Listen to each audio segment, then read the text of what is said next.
আবার সালাউদ্দিন আহমেদ সাহেব বলছেন যে ওনারা রাষ্ট্রপতিকে পদত্যাগ করতে বলেননি। আসলে বিষয়টা কি আপনি কিভাবে দেখছেন? আসলে হচ্ছে এটা হচ্ছে একটা ডিজায়ার। ওনার তো 3 বছর পূর্ণ হয়ে গেল। উনি শেখ হাসিনা সরকারের কর্তৃক নির্বাচিত রাষ্ট্রপতি। তারপরে মাঝখানে 1.5 বছর ইউনূসের আমল গেল, পরবর্তীতে আরো এখানে 5 মাস গেল। তো সব মিলিয়ে ওনার 3 বছর পার হয়ে এখন আরো বেশি সময় চলে গেছে। তো এই অবস্থা ওনার তো মেয়াদ আছে 2028 পর্যন্ত আছে। তো যেটাই থাকুক, কিন্তু একটা রাজনৈতিক সরকারের নিয়োজিত রাষ্ট্রপতি আরেকটা রাজনৈতিক সরকার ইচ্ছে করলে রাখতে পারে, নাও রাখতে পারে। কারণ সরকারের সঙ্গে, সংসদের সঙ্গে, সংসদীয় পদ্ধতি সরকারের বিশেষ করে যে পরিচালনার জন্য রাষ্ট্রপতির সাথে একটা গভীর সম্পর্ক দরকার। বিএনপি যদি মনে করে যে আমাদের গভীর সম্পর্ক নাই, আমরা ওনাকে পরিবর্তন করে সাংবিধানিক ওয়েতে আমরা আরেকজনকে নিয়ে আসতে পারি, তো সেটাতে তো কারো আপত্তি থাকার কথা না। যদিও রাষ্ট্রপতির সঙ্গে বিএনপির কোনো বিরোধ হয়েছে আমরা এতদিন পর্যন্ত কোথাও দেখি নাই। ইউনূসের আমলে 2-1টা হালকা পাতলা নিউজ এসেছিল, কিন্তু বিএনপির আমলে পুরোটাই আমার মনে হচ্ছে সৌহার্দ্যপূর্ণ ছিল। তো এই অবস্থায় আমরা যেটা চাই সেটা হচ্ছে যে এই সাংবিধানিক সর্বোচ্চ পোস্ট, এই বিদায়টা যেন সৌহার্দ্যপূর্ণ এবং সংবিধান সম্মত হয়, এবং সবাই অপেক্ষা করছে। এখনো আমরা যখন কথা বলছি তখনও কিন্তু এরকম পদত্যাগের কোনো ঘটনা ঘটেনি, কিন্তু ঘটবে এটা প্রায় নিশ্চিত। এটা মানে মিডিয়া বলেন, বঙ্গভবন বলেন, সবাই জানে যে রাষ্ট্রপতি বিদায় নেবেন এবং নতুন রাষ্ট্রপতি আসবেন। নতুন রাষ্ট্রপতি কে আসবেন সেটা বিএনপি এখনো ডিক্লেয়ার করেনি।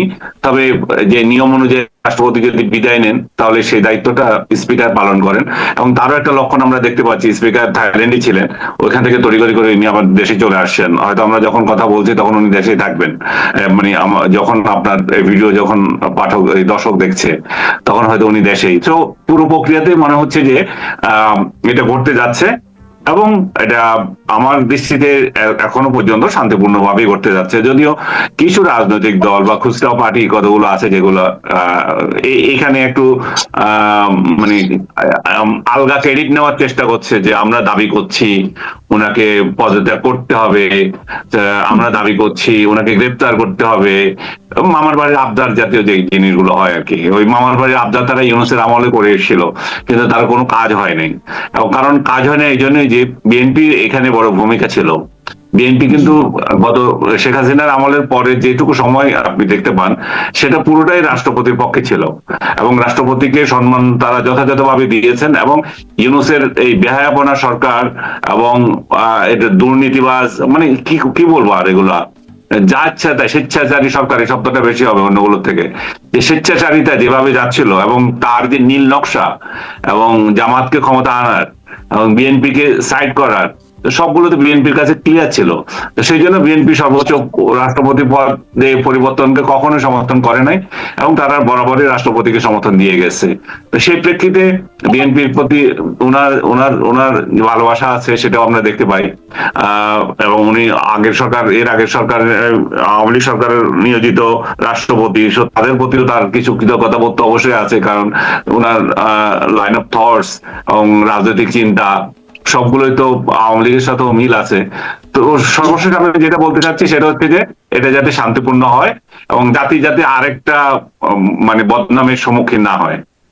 আচ্ছা, একটা কথা, সেটা হলো যে ধরেন আমরা তো দেখলাম যে বিএনপি যদি ক্ষমতা নিচ্ছে আজকে থেকে 5 মাস আগে ফেব্রুয়ারিতে, বিএনপি যদি মার্চে চাইতো অথবা তাদের প্রথম অধিবেশন হয়েই চাইতো যে রাষ্ট্রপতিকে পদত্যাগ করতে হবে, কারণ এই রাষ্ট্রপতি তো নিজে থেকেই বলেছিলেন যে বিএনপি চাইলে আমি পদত্যাগ করবো।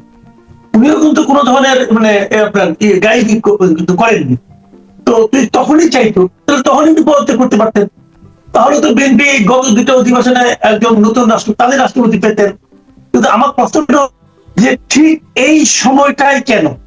অনেকে বলছেন, আমি এটা আপনাকে বলি আমার যে মনের কথাটা, অনেকে এমনও বলছেন যে শেখ হাসিনা যখন ঘোষণা দিল যে আমি দেশে ফিরে আসবো, সেই ঘোষণার সঙ্গে কি সরকার কি একটু অস্বস্তি বোধ করছে যে শেখ হাসিনা যদি আসে, এখন শেখ হাসিনা সরকারের সময় যে রাষ্ট্রপতি হয়েছেন তার থাকাটা একটু অস্বস্তিকর, তেমন কিছু হতে পারে? না, আমার কাছে এগুলো মনে হয় বুলশিট, এগুলো কোনো মানে নেই। আর একটা খবর রটছে যে উনি শেখ হাসিনার সাথে ওনার টেলিফোনে কথা হয়েছে। ভাই, রাষ্ট্র যদি না চায়, রাষ্ট্রপতি কিছুই করতে পারে না, এটুকু কমন সেন্স থাকা উচিত। রাষ্ট্রপতি যে জিনিসটাতে স্বাক্ষর করবেন সেটাও তো তৈরি করে দিতে হবে, সেটা তো আইন মন্ত্রণালয় থেকে দিতে হবে। রাষ্ট্রপতির কি দপ্তর এগুলো করতে পারে? রাষ্ট্রপতি দপ্তর তো করে না, ওইখানে তো খালি সিল চাপড় মারার কাজ করে। তো যে সমস্ত গর্দভ গুলো আসলে প্রক্রিয়া জানে না, তারা এই ধরনের কথাবার্তা বলে বেড়ায়। আর আপনি যেই কথাটা বলেছেন আমাকে যে এটা এই মাসে নয়, এই মাসে কেন, এটা বোধহয় ক্যালকুলেটিভ। এই জিনিসটার একটা গুরুত্ব আছে, সেটা হচ্ছে যে আমাদের যে কেয়ারটেকার গভর্নমেন্ট আসে, কেয়ারটেকার গভর্নমেন্ট যে তিন বছর থাকা, সরকার যদি চলে যাচ্ছে তাহলে সরকারের সঙ্গে তো সরকারের যেই রাষ্ট্রপতি থাকবে ওনারও হয়তো 5 বছর মেয়াদে চলে যাবেন। তো সেই প্রেক্ষিতে কেয়ারটেকার গভর্নমেন্ট আমলে যখন শুরু হবে, তখন যাতে তাদের নিজস্ব নিয়োজিত বা অ্যাপয়েন্টেড রাষ্ট্রপতি থাকতে পারেন, সেটার হয়তো একটা কারণ হতে পারে। তবু যত কিছুই হোক, ওই সময়ও রাষ্ট্রপতি থাকুক আর যে থাকুক, ওই সময় কেয়ারটেকার গভর্নমেন্টের হেডই তখন প্রধান হয়, সবকিছু ওনার হাতেই থাকে। রাষ্ট্রপতি সবসময়, আমরা এমন এক অবস্থা এটাতে তৈরি করেছে, এটা স্টাম্প ছাড়া কিছুই না, এটা জাস্ট একটা স্টাম্প তৈরি করে যাচ্ছে। আর একটা সাংবিধানিক মর্যাদা, এটা সম্মান করা। কিন্তু গত 2 বছর ধরে আমরা তো রাষ্ট্রপতি যে মর্যাদা পাওয়ার কথা সাংবিধানিক পোস্ট হিসাবে, মানে কেতাবি মূল্য যেটা পাওয়ার, সেটা তো মোটেও পান নাই। উনি আছেন, অপমানও আছে, আবার উনি যে কেতাবি মূল ইয়েতে যেটুকু পাওয়ার সেটুকু তো উনি পান নাই। অনেকগুলো উদাহরণ আমি এখানে দিতে পারি, যাওয়ার মতো এই সমস্ত মানে এই জিনিসগুলো আমি আবার আলোচনা করে পরিবেশটা নষ্ট করতে চাই না। আমি চাই যে এটা বিদায়টা যাতে শান্তিপূর্ণ হয় এবং সৌহার্দ্যপূর্ণ হয়। এবং আমরা রাষ্ট্রপতি কে আছেন সেটা আমরা সবসময়, আমি এটা বহুবার বলেছি, রাষ্ট্রপতি পদে কে আছেন, পার্সন কে, সেটা বিষয় না। আমরা আসলে রাষ্ট্রপতি পদটাকে গুরুত্ব দেব। সাংবিধানিক ভাবে রাষ্ট্রের সর্বোচ্চ শীর্ষ পদ এটা। তো আমি যদি এটাকে অপমান করি, তাহলে আমার রাষ্ট্রকে অপমান করা হয়। এবং যারা এটা করতে যায় তারা আসলে রাষ্ট্রকে অপমান করে, তাদের মূর্খতাকে কেন্দ্র করে। এটা অনেকে একটু রসিকতা করেও বলছেন, অথবা সিরিয়াসলিও বলছেন, যে তারা বলছেন যে রাষ্ট্রপতি যদি এই সময় চলে যান, অথবা রাষ্ট্রপতির চলে যাওয়ার আলোচনাটা এই সময় ওঠার ফলে আলটিমেটলি লাভবান হলো জামাত ইসলাম। কারণ জামাত ইসলামের একজন সংসদ সদস্যকে নিয়ে গত কয়েকদিন ধরে বেশ আলোচনা হচ্ছিল, সরস আলোচনা বলেন অথবা লাজুক আলোচনা বলেন, যেভাবে বলেন, লজ্জার ব্যাপার ছিল। তো সেই আলোচনাটা এখন একটু ধামাচাপা পড়বে হয়তো রাষ্ট্রপতির এই ঘটনাকে কেন্দ্র করে। তো ঠিক কিরম যাই না, আপনি হয়তো বলতে পারবেন। আপনি পাশাপাশি জামাতের ওই সংসদ সদস্য গাজী সাহেব, তো ওনার যে কর্মকাণ্ড, সেটা নিয়ে আমাদের রাজনীতির যে চরিত্রটা, যে রাজনীতিবিদদের যে চরিত্রটা মানুষের সামনে উঠে আসবে, আপনি কিভাবে দেখেন এটাকে? আপনার সঙ্গে আমি একমত যে যেই হাইপে এই ঘটনাটা উঠেছিল, রাষ্ট্রপতিকে দিয়ে, রাষ্ট্রপতির এই ঘটনাগুলো দিয়ে সেটাকে এটা কাটানো হয়ে গেছে। এখন সোশ্যাল মিডিয়া বলেন আর মেইন স্ট্রিম মিডিয়া বলেন, লিড নিউজ আছে এটা, ওই জামাতের এমপির কেলেঙ্কারিটা শেষ হয়ে গেছে, ওইটা নিয়ে আর মানুষের মাথা নাই। অথচ আজকেও আমি দেখেছি, মানে গতকালও আমি দেখেছি যে ওনার নতুন ভিডিও বের হয়েছে। উনি যে শুধু মাত্র এই যে মহিলাকে বিয়ে করছে বলছেন সেকেন্ড ম্যারেজ, ওইটা না, উনার এই চরিত্র সম্পর্কে আরো দেখা যাচ্ছে লিপ্টে জড়াজড়ি আর অন্য মহিলা আরেকজন। তারপরে উনি যে বাড়িতে এই মেয়েটা গিয়েছিল, সেখানকার এলাকাবাসী বয়ান যেগুলো উঠে এসেছে সেগুলো তো ভয়াবহ। ওরা তো বলছে এই লোক দীর্ঘদিন ধরে এইসব বাড়িতে যাইতো। এত লো ক্লাস মেন্টালিটি কিভাবে হয়েছে জানি না, কোনো এই সমস্ত এলাকায় গিয়ে এই সমস্ত অপকর্ম করা। যে মগবাজার মনে হচ্ছে ওনাদের জন্য সেফ প্লেস মনে করছে বোধহয় মগবাজার, যেহেতু জামাতের একটা ট্যাগ ওয়ার্ল্ড মগবাজার। সেফ ওয়ার্ল্ডে উনি সেফ ছিলেন না। উনি ভাবেন নাই যে এতগুলো সিসিটিভি ক্যামেরা, এতটিভি রাস্তার ক্যামেরা ওনাকে এভাবে ধরবে। এবং সে মহিলাগুলো বলতেছিল যে বহুবার আসছে এবং এটা নিয়ে কথা হয়েছে। এবং এখানে আরো একটা মহিলার বয়ানে দেখলাম ওই মেয়ের মা বাবাকেও দোষী করছে, যে মেয়েটা উনি আসে, গাড়ি নিয়ে বসে থাকেন আর মেয়েকে যে উঠিয়ে দেন, যে এটা কি তার ফ্যামিলি জানে না? আমি গতকাল না পরশু একটা টক শোতে বলছিলাম যে এই ঘটনাটা, যে আমি প্রথম ভিডিওটা যেটা লিক হয়েছে, যেটা সিসিটিভি ক্যামেরার যে ভিডিও, সেখানে বোঝা যাচ্ছে যে এটা এদের সম্পর্কটা নতুন না, এটা অভ্যস্ততা। মানে শুধু চাকরির জন্য গেছে হচ্ছে তা না, দেখা যাচ্ছে যে এটা অভ্যস্ততা আছে। দুইজনের বডি ল্যাঙ্গুয়েজে ওইটা মনে হলো। আজকে ওই মানে ওই মহিলার ভিডিও দেখার পর, মানে বাইরের প্রতিবেশীদের ভিডিও দেখার পর আমি আমার চিন্তা সম্পর্কে নিশ্চিত হলাম যে ওর বডি ল্যাঙ্গুয়েজে আমি বলেছিলাম অভ্যস্ততা, এটাই মনে হচ্ছে, কারণ ওই ফ্যামিলির উপর ব্লেম করছে যে এই মেয়েটা কিভাবে গেল। তো সবচেয়ে রাজনৈতিক ভাবে এটা একটা ন্যাক্কারজনক ঘটনা, কারণ এত নিচে নামা উচিত না। এবং আমাদের এই হুজুর শ্রেণী যখন এই সমস্ত অপকর্ম করছেন, স্ত্রীকে বাধ্য করছেন, স্ত্রীকে ঢাল হিসাবে ব্যবহার করছেন, স্ত্রীকে বুকে পাথর নিয়ে স্টেটমেন্ট দিতে বাধ্য করছেন, এবং এই ভদ্র মহিলাকেও দেখবেন, এই নজরুল সাহেবের ওয়াইফকেও দেখবেন স্টেটমেন্ট দিচ্ছে কি কষ্টে পড়ছেন উনি। এবং এইভাবে যদি যেখানে সেখানে যদি ধরা পড়ার পর যদি বিয়ে করে, তাহলে তো হয়তো বহু এরকম, তাহলে বহু কাণ্ড ঘটবে। প্রত্যেকটা বউ হিসাব করে যেন সব বউগুলো এখন হাজির হবে যে আমার সাথে ঘটছিল, এগুলো সামাল দিবে কি করে।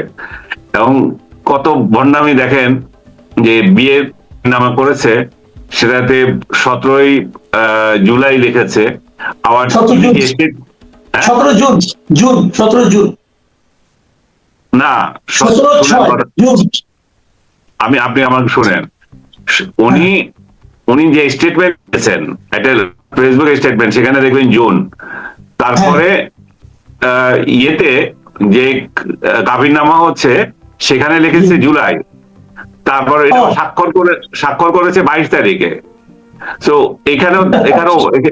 এখানেও গোজামিল আছে।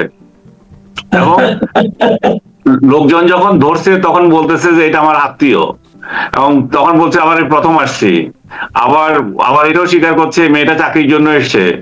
যাই হোক, জামাত একটা পয়েন্ট এখানে পেতে পারে, প্রথমে গড়িমসি করলেও শেষ পর্যন্ত ওনাকে বহিষ্কার করেছে। এবং আমি চেয়েছিলাম যে জামাত এই প্রসঙ্গে কি করে, কিন্তু বহিষ্কার করলেও এই ভদ্রলোক তো রয়ে যাচ্ছে পার্লামেন্টে, যেভাবে ইয়ে আছে 70 ধারা 66 ধারা পার্লামেন্টের, এগুলো যে ধারাগুলোতে ওনাকে স্বতন্ত্র হিসাবে থাকার পারমিশন দেয়, যদি না এখন সংসদ নিজে একটা কমিটি করে ওনাকে এই সমস্ত অপকর্মের জন্য সাজা না দেয়।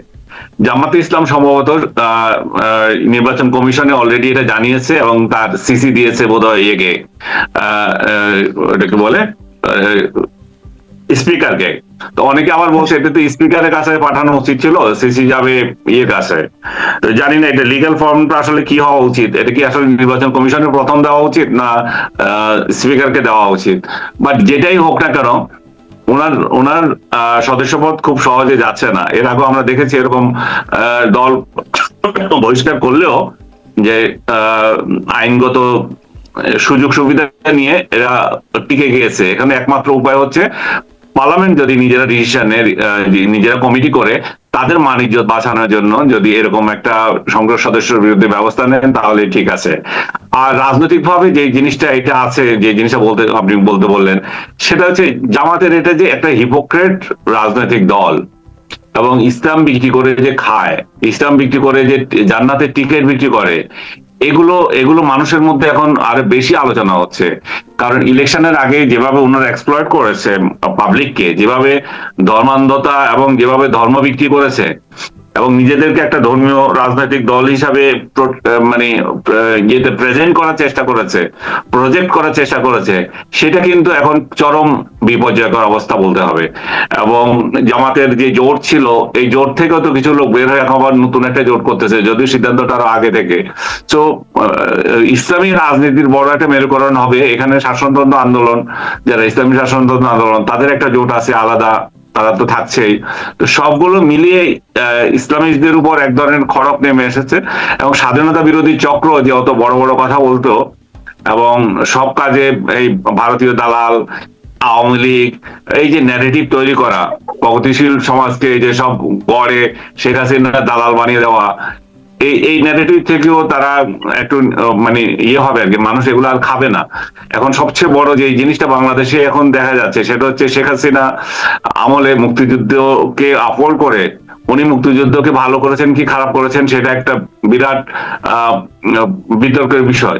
কিন্তু এই যে রাজাকারদের আবির্ভাব এবং স্বাধীনতা বিরোধীদের আবির্ভাব এবং এদের চরিত্র, এগুলো জনমনে মানে ইয়ে হওয়ার পর, প্রকাশিত হওয়ার পর আর 24-এর যে গণ অভ্যুত্থানের পর কতিপয় ছাগল ব্যারিস্টার যেভাবে মুক্তিযুদ্ধকে অপমান করছিল, আমি এটা আপনাকে এর আগেও বলেছি যে মুক্তিযুদ্ধকে যে অপমান করছিল তাতে পাবলিক যে এদের উপর ক্ষিপ্ত হয়েছে যে এরা যে এখন মুক্তিযুদ্ধের পুনর্জন্ম হবে আবার এই দেশে এত বছর পরে মুক্তিযুদ্ধকে নিয়ে আবার কোন মুক্তিযুদ্ধ রাজনীতি যারা করে তারা স্বপ্ন দেখতে পারে, কারণ মানুষ নতুন প্রজন্ম আবার নতুন করে চিন্তা করবে যে এতদিন ধরে তাদেরকে যেভাবে দেখানো হয়েছিল আর যে বলা হয়েছিল সেটা 24-এর অভ্যুত্থানের পর এদের চেহারা দেখে মানুষ বুঝে গেছে।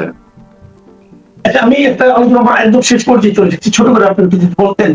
দেখেন, জামাতের এই এমপি সাহেব এই কর্মকাণ্ড নিয়ে, নেকার জন্য কর্মকাণ্ড নিয়ে আমি খুব একটা জিনিস লক্ষ্য করলাম, গত 3-4 দিন ধরে এই ঘটনা ঘটছে, কিন্তু জামাত একটা অ্যাকশন নিল।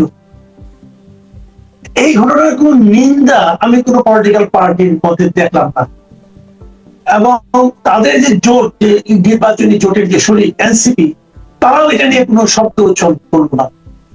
আমার কথাটা হলো যে একজন এরকম গুরুত্বপূর্ণ ব্যক্তি যখন এই ধরনের কর্মকাণ্ড অপকর্মের সঙ্গে জড়িত হয়, সেটা নিয়ে তো পলিটিক্যাল পার্টিগুলো উদ্বিগ্ন হওয়ার একটা সুযোগ থাকে, নিন্দা করার একটা সুযোগ থাকে, কিন্তু কেউ কিছু বলল না, না বিএনপি, না এনসিপি, না অন্য কেউ। কেন? এটা ওরা করবে কি? কারণ জামাত যা কিছু করে ওদের বিরুদ্ধে তো কিছু বলতে পারে না। আমাদের বাইরে, দেশের বাইরে পালিয়ে থাকা ইউটিউবার গুলা যেগুলাতে কি বলবো আর, যে এই সমস্ত যাতে জন্মের ঠিকানা ঠিক নাই, এরা এটাকে ঢাকার জন্য এখন যারা জামাত বিরোধী আছে তাদের চরিত্র হনন করতেছে, ওদের চরিত্র নিয়ে কোনো কথা বলে না, কারণ ওদের বাপ লাগে। সো এরা সবসময় এরকম।